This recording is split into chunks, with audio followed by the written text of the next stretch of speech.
Ama beni bana bırak, gözlerinin içi ölüm gibi göremedim.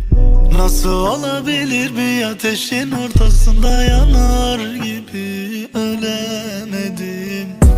Bana sorsaydın nerelerdeydin, kendi başıma bir uçurumdaydım. Dertler bitmiyor, sabrım tükeniyor ve ben yine dönmem, sonu ölüm.